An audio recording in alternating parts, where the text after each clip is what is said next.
Bienvenue dans le Business Club de France des entrepreneurs avec cette question: où sont passés les vestiaires de plage? Eh bien, voici une innovation très intéressante dans le domaine. Mais tout de suite, le sommaire avec vous, Michel Picot. Bonjour. Bonjour Damien, bonjour à tous. Oui, nous irons du côté d'Arcachon et plus précisément à la Teste de Buch pour découvrir Only Wood. Ce sont des vestiaires de plage totalement réinventés. Dans l'actu, cette semaine, des cargos à voile rigide, beaucoup moins consommateurs d'énergie, c'est presque une réalité. Et puis l'été sera chaud, côté réservation, tout est pratiquement plein en France et les destinations à l'international bondissent également, de quoi redonner le sourire aux professionnels du tourisme. Le rendez-vous du médiateur des entreprises, consacré aujourd'hui à la filière nucléaire. Enfin, innovation avec une entreprise du Grand Est présente à Vivatech. Rendez-vous à la fin de cette émission. Vous avez le programme, merci de votre fidélité. Allez, direction la Teste de Buch sur le bassin d'Arcachon pour retrouver notre invité, Simon Rosès, fondateur de Only Wood. Bonjour.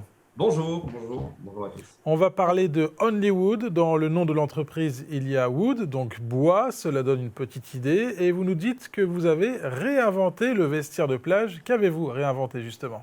En fait, on est parti d'un constat très simple. Donc, comme vous l'avez dit, on est situé ici sur le bassin à la Teste de Buch, où il y a beaucoup de monde l'été sur toutes les plages. Et donc, il y a donc 5 ans, en se rendant à la plage, je m'aperçois qu'en quittant, on va dire, la plage, il y avait plus de 30 personnes qui attendaient aux toilettes, non pas pour aller aux toilettes, mais pour aller se changer.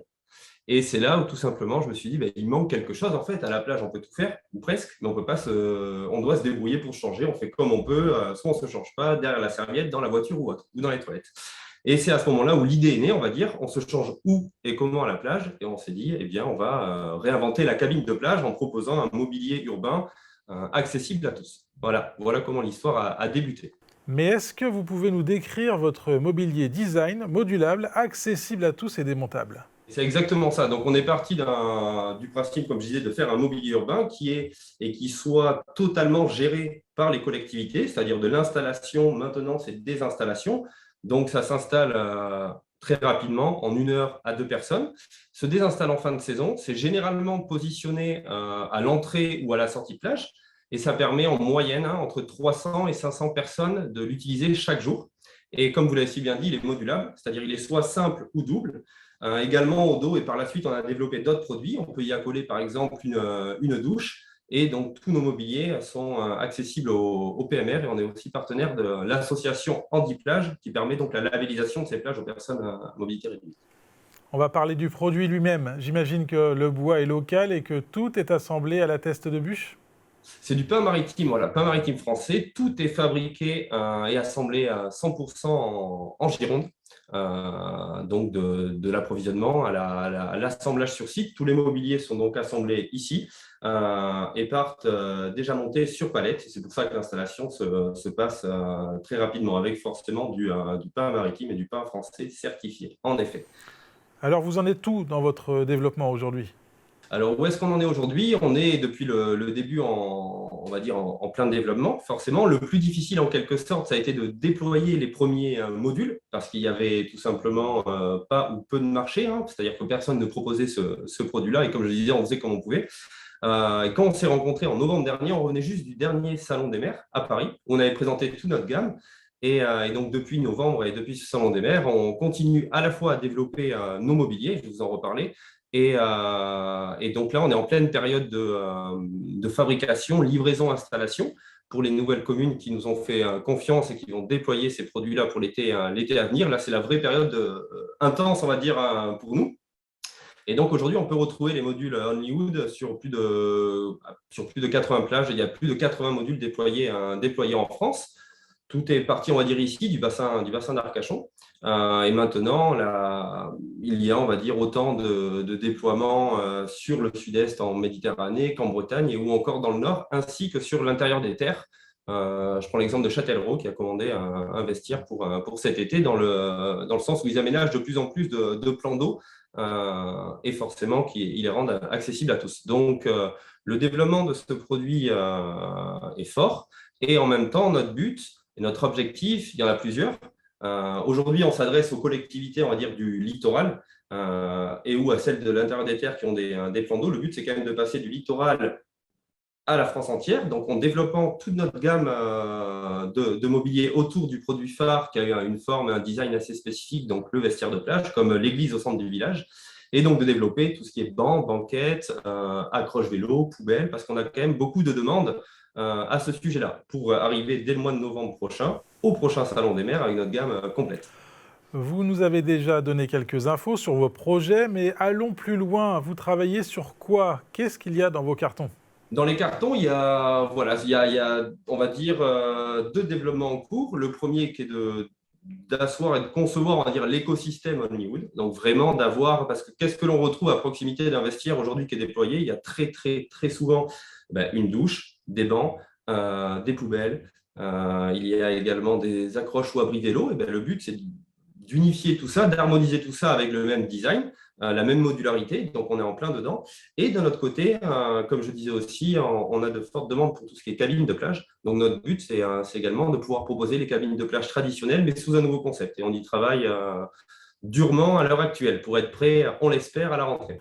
Pour finir, Simon Rosès, d'où vient ce nom, Hollywood? Ce nom de Hollywood, c'est venu, on cherchait un nom au début, on ne trouvait pas. Et c'est venu en soirée à 3 heures du matin, pour faire simple, un mec que je rencontre qui travaille dans le cinéma et qui m'annonce que le second ou le troisième, je ne sais plus, cinéma au monde, c'est le cinéma nigérien. Et il me dit, ça s'appelle, il y a Hollywood, Bollywood et il y a Nollywood. Et je sais pas, j'ai accroché avec le mot Nollywood, mais il y avait No, et en fait, on l'a retourné à l'inverse, et donc ça fait Hollywood. Voilà comment le nom est venu, tout simplement. Merci Simon Rosès, fondateur de Hollywood, d'avoir répondu à nos questions. Tout de suite, c'est l'actu de nos territoires et de nos PME, le rendez-vous du médiateur des entreprises et notre reportage en région. Avec vous, Michel Picot. Avec le canopé un cargo de 121 mètres de long équipé de 4 voiles rigides semblables à des ailes, la société nantaise Zéphyr et Boré fait aboutir l'un des premiers navires du nouvel âge de la marine à voile. Le canopé qui, en plus de ses ailes rigides, disposera de moteurs diesel pour la régularité. La consommation de ce navire avec ses ailes pouvant donc baisser jusqu'à 20% à 16 nœuds et jusqu'à 50% à 11 nœuds. Le navire aura pour mission de transporter le nouveau lanceur spatial Ariane entre Brême en Allemagne et la Guyane. Début de la construction du navire en 2023 pour une mise à l'eau en 2025. Reste encore à verrouiller le tour de table avec de futurs nouveaux clients.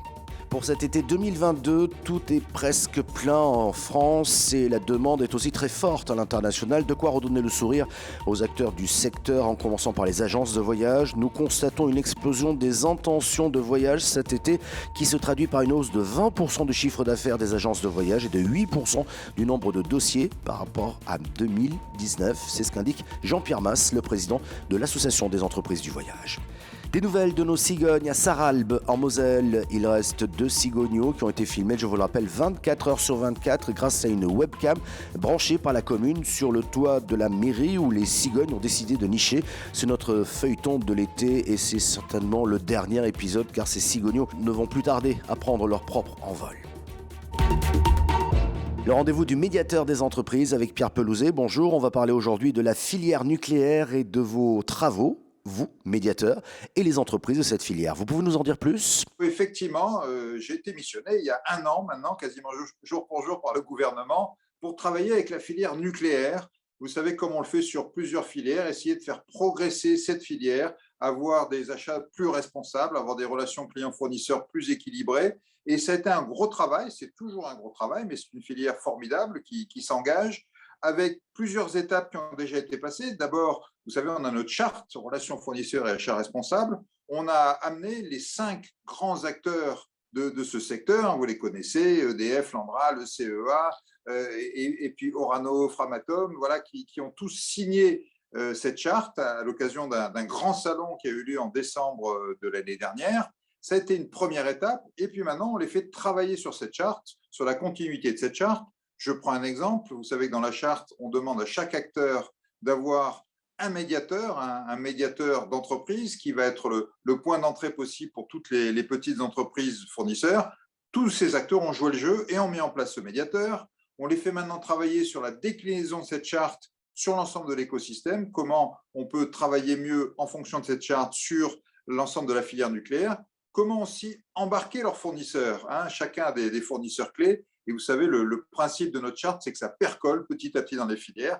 On a commencé par les plus gros et on va essayer ensuite d'avoir les ETI, les PME, les TPE, sous-traitantes et fournisseurs de ces 5 gros qui rentrent dans la démarche. Ça fait partie de toutes les actions, tous les actes qu'on va mettre en œuvre avec cette filière, comme on le fait avec tant d'autres. Donc, c'était important pour ceux qui nous écoutent et qui rentrent dans cette filière de savoir que voilà, la médiation est là pour eux, mais la charte, le label et toute cette démarche de filière est là pour eux aussi. Donc, n'hésitez pas à nous contacter si besoin.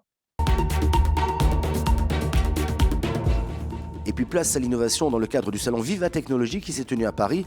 Les équipes de l'émission Business proposée par les télévisions du Grand Est sont parties à la découverte d'entreprises innovantes. Extrait de l'émission présentée par Bruno Rogowski. On part tout de suite en Moselle où la start-up MCVE Technologie créée en 2019 développe l'impression électronique de composants, un procédé mis au point avec la collaboration du CEA Tech de Moselle, de Metz et labellisé l'an dernier par le ministère de l'Enseignement supérieur et de la Recherche. Les applications industrielles sont nombreuses dans de nombreux secteurs comme le bâtiment, l'automobile ou encore l'énergie. Et une usine de production devrait voir le jour d'ici 2 ans à Metz. Je vous propose de regarder les explications dans ce reportage signé Jean Milon et Chloé Gaillard pour Moselle Télé. Voici la pâte Eoprom, une substance à base de cuivre. Cette encre, on peut l'imprimer par différents procédés. Ici, on a par exemple de l'impression numérique. On va utiliser une seringue, une aiguille pour pouvoir imprimer les motifs désirés. Autre méthode pour appliquer cette pâte, la sérigraphie ou la pulvérisation. L'utilité de ce process est de produire des tissus intelligents capables de détecter des défaillances dans les matériaux. On va avoir des fonctions intégrées au cœur du composite. On va pouvoir réaliser ce qu'on appelle une fonction chauffage, par exemple, donc faire du dégivrage pour les pales d'éoliennes. Lorsqu'elles sont à l'arrêt, elles se chargent en glace et évidemment, ça impacte leur rendement. Si elles sont constamment dégivrées, on peut tourner tout de suite. L'autre exemple, ça peut être les ailes d'avion. Chaque fois aujourd'hui qu'un avion atterrit au sol en période hivernale, on l'immobilise pour mettre un certain produit. Là, on pourrait directement rendre l'avion opérationnel dès son atterrissage. À terme, MCVE Technologie compte fournir les marchés du bâtiment, de l'automobile et de l'énergie. Avec pour l'instant 6 employés, la start-up créée en 2019 souhaite dans les 2 prochaines années passer un cap. Objectif : installer une usine dans la région Messine pour produire à grande échelle ces composites intelligents. Merci de votre fidélité. Retrouvez cette émission en replay sur le site de votre télévision locale, en podcast audio sur toutes les bonnes plateformes et aussi à la radio. Merci, à la semaine prochaine.